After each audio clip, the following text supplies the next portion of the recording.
Hey everybody, this is Alan Stanton. I'm the Executive Director of the Turner Center at Martin Methodist College. We're continuing with our Leading During COVID-19 series, and today we're really fortunate to have the Reverend Racquel Gill with us. In Divinity School, she simply went by Racquel. That's how good of a preacher she is. She can just go by one name and only one name. I wanted to talk about how do you preach during a global pandemic, during a time of crisis, and how do you preach hope and the Easter season and all these kind of things. And so the person I immediately thought of was Racquel. She's one of the best preachers I know, and she's currently the Assistant Chaplain for Multicultural Community Engagement at Presbyterian College in Clinton, South Carolina. So Racquel, we're really glad to have you. Thanks for being here. Thanks for having me, Alan. I miss you and family or whatnot, but some great times, some great memories, and I'm just honored you asked me to be on with you today. Yeah. So I want to start it just on a very practical level. If you're preparing to preach right now and you can't gather in your church when you don't have a congregation in the room with you, does it change how you preach or how you view the act of preaching for you? Oh, I think definitely so. When you kind of sent me some things to think about, the first thing, and you asked specifically in the question about practical tips. When I thought about these kind of last few experiences of preaching virtually, and just some kind of things that worked and didn't work. And so I think a big piece of preparing virtually when the congregation is not in the room is still making sure that you're tapping into your pastoral care.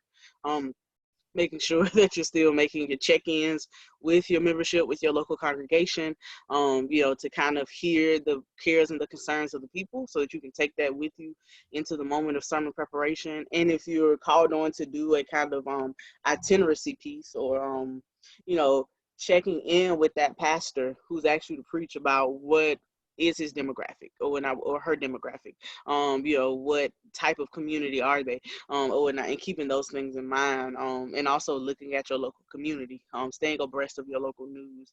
I think it helps to give you a lot of context to take with you into the sermon preparation moment.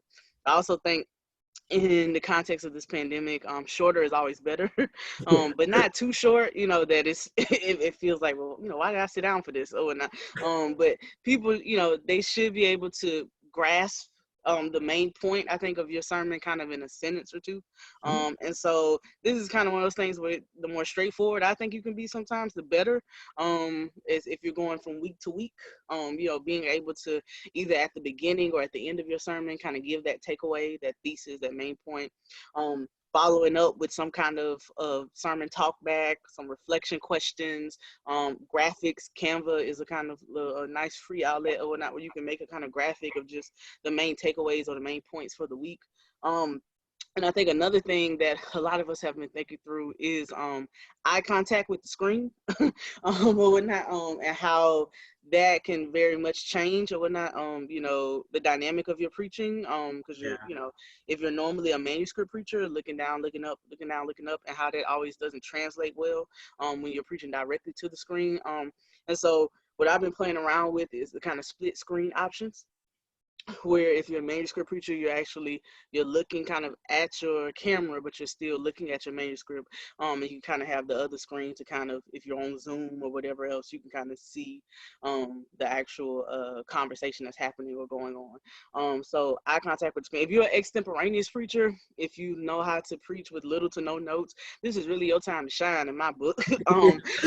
So just build on those chops, and make it as I think as conversational as possible. And then I think the last point I was thinking about is just engagement with your audience. Although they're still not in the room, it really helps maybe even if you can go back later and look through the comments in the chat section or not, give them these kind of cues that you want for them to engage you with, in the chat rooms. Be as conversational as possible, and also as much as you can acknowledge people when they come into the virtual space. I think that does a lot for people's sense of self sometimes. So when you can kind of, a few minutes before you actually get into the sermon or get into the content, you kind of acknowledge them, the people who are coming in. And so those were just some kind of tips that I was thinking about that I think have kind of been helpful for me in these past few weeks. Yeah. It's interesting you mentioned the eye contact. I've seen so many preachers who are like, when you practice preaching, you practice looking around the room. And I've Yes. seen preachers, they're like in their empty sanctuaries and they're like still looking to every section of the room. And I'm like, who are you looking at? Like, Yeah. nobody. It is an adjustment and transition, and don't some of it's just gonna be awkward, right? We got to be okay with the awkwardness for some of us, or whatnot. But also getting, practice is not a bad word at all. In this or whatnot, being able to really get in practice, get very familiar with your tech, which I'm sure you probably have talked about in a lot of in some of your segments on this, or not, getting as familiar with your technology as possible, and just actually practicing because I just have found from talking to different people who've been watching online services that the eye contact really makes a lot of the difference of them being able to stay engaged throughout the duration of the virtual service and the virtual experience. So I Yeah. think that helps a lot. Oh yeah. I want to pick up on something you said a second ago too, which is about like preaching a little bit as pastoral care, like checking in with your congregation and engaging with your congregation. And this is kind of a theological question, but we talk about preaching as like prophetic and like living into what the implications of the gospel are. And then we talk about preaching as pastoral care. And I guess like my question right now is, in a pandemic, how do you fuse those two, or can you fuse those two? Oh, absolutely. I think it was something I was watching the other day with Dr. Kelly Brown Douglas, who is an amazing theologian. I think she's the dean of an Episcopal seminary. But she was basically saying how this pandemic, although it's a moment in time, right? It is a particular crisis in time. So it has a start date and an end date, hopefully, right? Or now we believe it's going to have an end date. But what it's revealing to us are exactly right. Hopefully, what it's revealing to us are the ongoing crises, right? Or whatnot. So it's bringing to shore a lot of the injustices that have lingered in the waters, or whatnot, for quite a long time. And so the pastoral, it is the prophetic. The personal is always the political. Is what some womanist theologians would say, or whatnot. So you have to really be looking at the prophetic implications, right? And just because we're in a space where we're engaging in social distancing, that does not mean that the work of justice and the work of really looking prophetically at the implications of this crisis, that work is ongoing and it doesn't stop, because we see in this crisis that it really is a matter of life and death, right?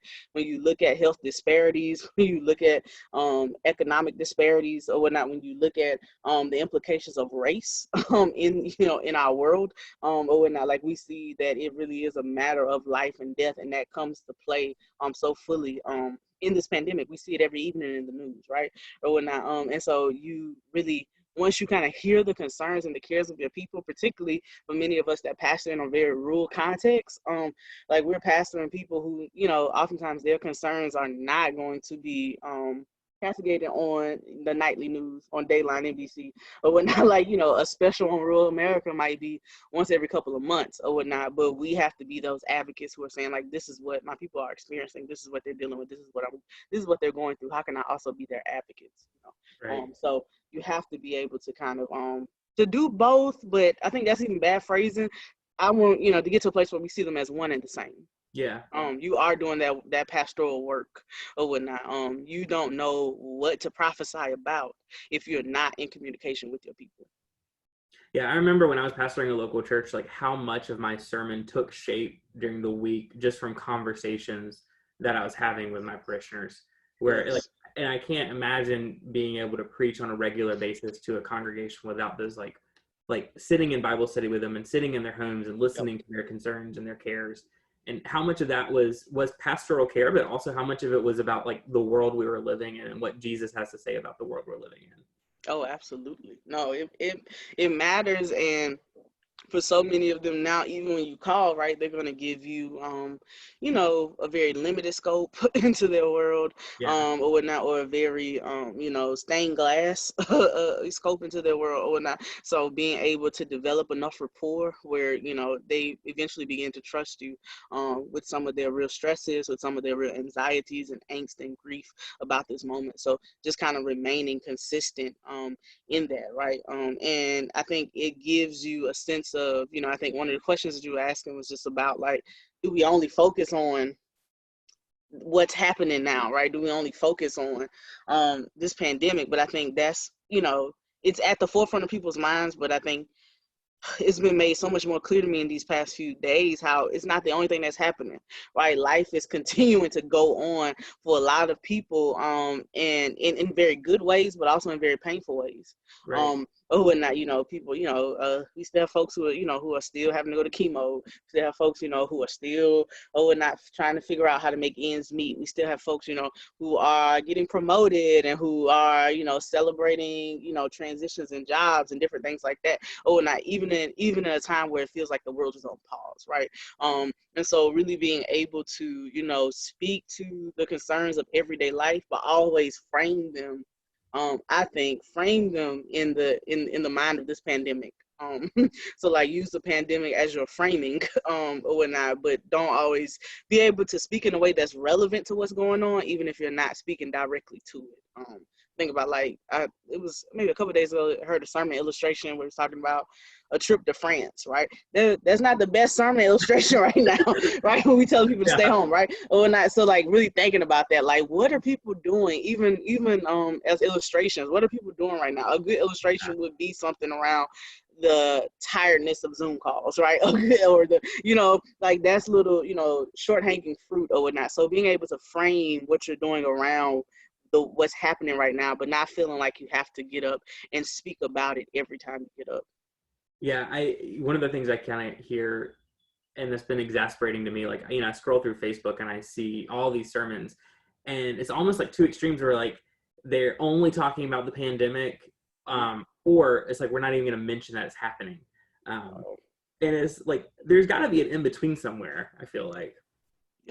Yep. You have to find that, I think that middle ground, like this is always allow this to be, it's kind of like jazz, allowing this to be the backdrop, and allowing kind of whatever, topical piece that you want to, allowing that to be the kind of the lead or the, or the main part or whatnot. But if you're going to talk about finances and budgeting or whatnot, you got to be able to frame them in this time period now that looks different for folks, right? Or whatnot. Like a lot more people may be unemployed than folks that were 2 months ago, right? A lot more people, may have maybe in a much more precarious place with their budget than they were 2 or 3 months ago, right? Or not, if you, are going to, I don't know, talk about relationships, right? Or not, like maybe, what I'm saying, we're not thinking through that with quarantine in the back of your mind, or not, of like we're spending a lot more time with each other than probably we ever have in our lives. So, and what does that mean, and what does that look like? So it doesn't have to be the central focus, but I think it always kind of needs to be in that backdrop right now, because it's kind of hard for people to think outside of it when it's in our forefront all the time. Right. Yeah. I mean, it even like, we have a 2-year-old, and it's even changed like how I view parenting, right? Because now like he's not at daycare 8 hours a day. She's with me. Yes. Yes, no, very good point. Overnight. Yeah. So I think that's, the two extremes, I think that's definitely a good point. How to present a good medium right now. Kind of on that same note, I see, people want to talk about grief and they want to talk about fear. And then some people want to kind of jump past that and say, like, we're just going to talk about like hope and optimism. And I think sometimes it's a very shallow view of optimism or hope. But I'm wondering if you can share a little bit, like, how should we think about hope in a national crisis, or how do we think about grief and hope together? I mean, we're talking about preaching during the Easter season, right? But like, how do you still acknowledge the grief and the fear that's happening in the world while being hopeful? Yeah, I mean, it's a powerful question. And as I was thinking about it this morning, I think one of the key things that I would advise to clergy is to tap into their own experiences with these emotions, right? Or with these feelings, right? Tap into your own senses of hope and senses of grief. The best way for me to do that has been journaling, or whatnot. When I can kind of do that stream of conscious journaling, it allows me to think through some of my emotions and some of my angst, and also some of my hopes and some of my desires or whatnot. And it allows me to kind of process my own beliefs and my own theology around this in a safe way. And I also would think teletherapy and a community of clergy, right? having spaces where you're working through and you're verbalizing your own grief and how you're finding hope in the midst of it, talking through complex sermon ideas, complex sermon topics around these things. And I don't think these are ideas you preach about or you begin to prepare to preach about in isolation. Finding you some sparring buddies and some sparring partners that you can talk through these kind of concepts with. And I also think like beginning to read, and we don't go down a list of books, which I feel like some preachers just do or not, but beginning to read voices that that think outside of binaries, that think outside of, good, bad, black, white, left, right, or whatnot. Finding some voices, right, who give you a both and approach to matters of faith and matters of God, or whatnot, matters of theology, or whatnot, who can, kind of give you some space in that gray. I think about Barbara Brown Taylor and Lunar Spirituality, Learning How to Walk in the Dark, Renita Weems, Listening for God, A Minister's Journey Through Faith and Doubt, or whatnot, Spirit Speech, like we were talking about earlier by Dean Powery, that really taps into the expression of lament or whatnot, and just being able to listen to those voices, right? Most of these people I named, are women, are people of color, black folks, brown folks, or whatnot, some queer folks, or whatnot. Listen to some people who have been on the underside of life, or whatnot, and who have been on, saying the underside of this society, or whatnot, and see how they have been able to tap into traces of hope. And tap into traces, of optimism, quote unquote, or whatnot, not cheap optimism or whatnot, but really being able to tap into spaces of joy, really, as resistance, or whatnot, through difficult times or whatnot. So I think it's about the voices that you're listening to and that you're leaning into in this season. I think many of us really having to rethink some of our approaches to theology. And how they were very rigid, or whatnot, but also being able to tap into your own senses, right? Tapping into these things within yourself. They matter and they mean a lot. And a lot of us as clergy, we have suppressed emotions that we just have not really been able to tap into because we've been trying to be superhuman. So this is a good time to really kind of be able to tap into some of those things. Like sharing your own vulnerability, but that that requires like understanding your own emotions. Yes. Actually confronting grief and placing that in the context of hope. Like absolutely pull on those, those resources if you're taking CPE, but even if you haven't, just life, right? Or not, like, so you've had this is not the first time we've had encounters with pain. We've had encounters with difficulty, and we've had encounters with how the grace of God moves, even in the midst of those things, or not. So tap into those spaces, or whatnot. And there's a way that you can allow that to bring you to the sermonic moment, right? Without, just spilling your guts and telling all your business, or not. There are ways in which you can do that and resource, and that's why I think the community piece, be there. Hey, I'm working through this idea. Can you help me think through it? And they, having good friends that can tell you, okay, man, like, like let's. It's a little too much. Yes, right. That's so doing it in community is one of my biggest recommendations. I think that is like, I don't know, the way we've been taught to write sermons that you just go off in the corner and do it by yourself, or whatnot, and God just drops down and talks. Yeah, I mean, that's great, but communalism, it matters in the sermon preparation moment. So do it in community. Yeah. When you were talking, I was thinking about, you mentioned Luke Powery, and Luke Powery is the Dean of Duke Chapel in Durham, North Carolina, and he has several really excellent books. You mentioned Spirit Speech, and then I was thinking too about his other book, Dim Dry Bones, Spirituals, and I think he quotes Gardner Taylor. I think it's Gardner Taylor in there, but he talks about sometimes we preach like just pure optimism, and it's like give it like eating candy all the time, and like, rotten teeth. Gardner C. Taylor wants candy all the time, and is like, and I could give her candy and she'd be really happy, but eventually her teeth would run out, and then eventually she'd get really sick. And like, also eat the veggies. No, I think that's I think so much of the diet that that is, and I know it's I don't want to assume that all of your audience is of one persuasion, right? But a lot of the the diet of American exceptionalism and some of these themes that, that we've really brought into American Christianity, or whatnot. They really, we're seeing how they pan out, right? In times like these, right? And when you've had a spiritual diet of pure optimism, or whatnot, when you've had a spiritual diet, that really doesn't deal with the complexities of life and the complexities of faith, or whatnot, you are really having some cognitive dissonance and some struggle to really make sense of what's going on. Or either you're really in a space of denial, which can be kind of dangerous, or whatnot, because a lot of things are being suppressed there, or whatnot. So I think for many of us, we need to take this time for ourselves to really kind of sit and think through, okay, some of these topics that I've kind of avoided, let me, it might be time to really approach some of these things, or whatnot, and kind of have some courage, and have some moral imagination about some of these things that I've been kind of holding off limits, or whatnot. And I know the risks in that, or whatnot, but at least starting to think through and get your wheels turning around some of this. This is a good time for it. Right. I wanted to ask you about like things that we might not be like that might not be in the media as much right now. What are some topics that preachers need to remember that we're not going to hear them on the news all the time, but we still need to be addressing as preachers?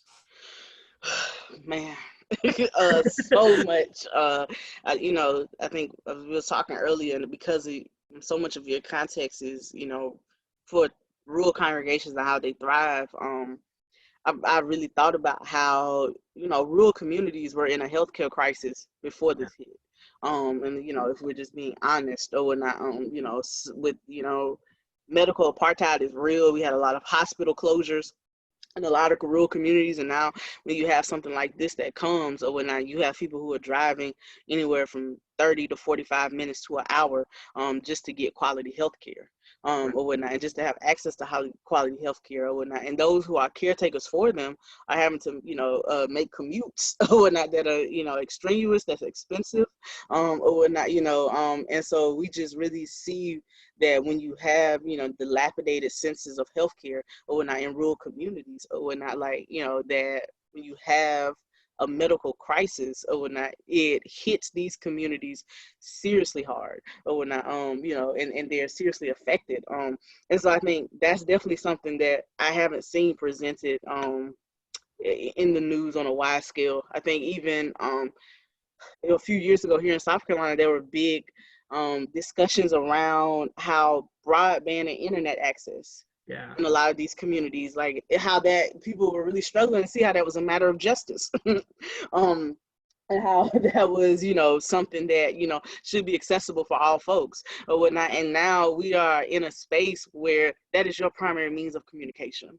Right. And to not have quality internet access, to not have broadband that's strong, or whatnot, like that means that your child can't finish college. That means that your child might not be able to finish grade school. That means you can't go to work, or whatnot, and earn an income, or whatnot. And so now it really is a matter of, of economics. It is a matter of opportunity, or whatnot, and it shows our inequities, or whatnot. And so I think these are some things that I'm definitely not seeing on the news, and I know, but I'm witnessing myself as a college chaplain, or whatnot, that this idea of of how rural communities are being affected by this pandemic.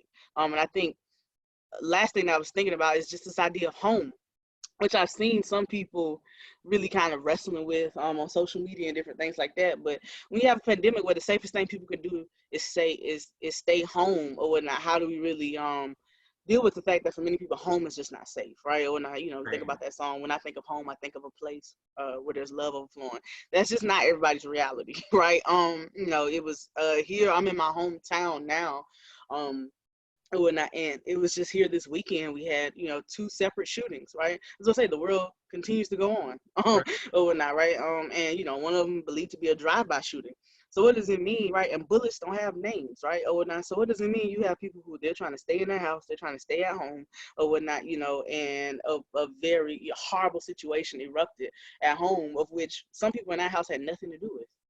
Or whatnot, and so this idea of how, and I think I had a friend in Chicago, same thing, or whatnot, young man, standing outside on his lawn, on his stoop or whatever, drive by, they were intending to get somebody else, bam, you know, and that was a funeral that he had to do.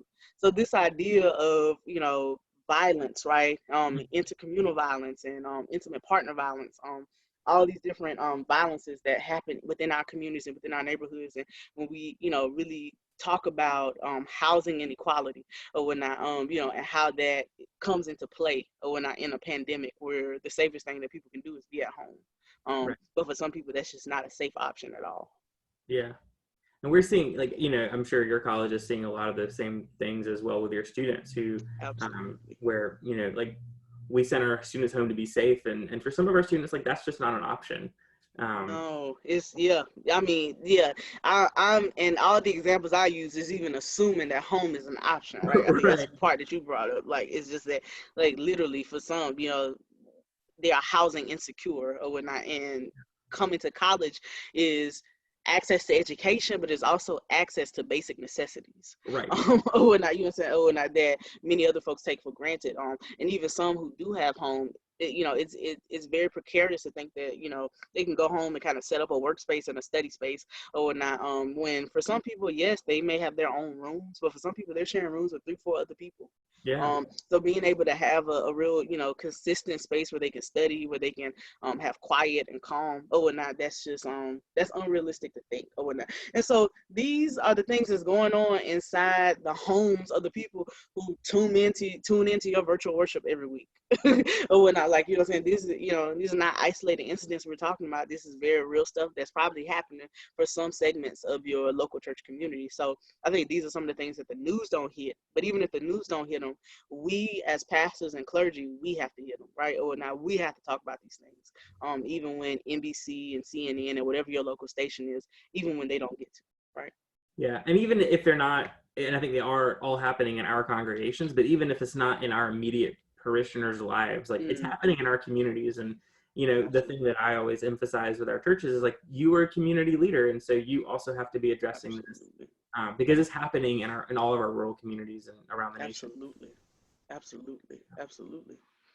Well, Racquel, we're going to wrap up, but my last question for you is just, like, as a pastor, as a community member, like, what are you seeing that gives you hope during this time?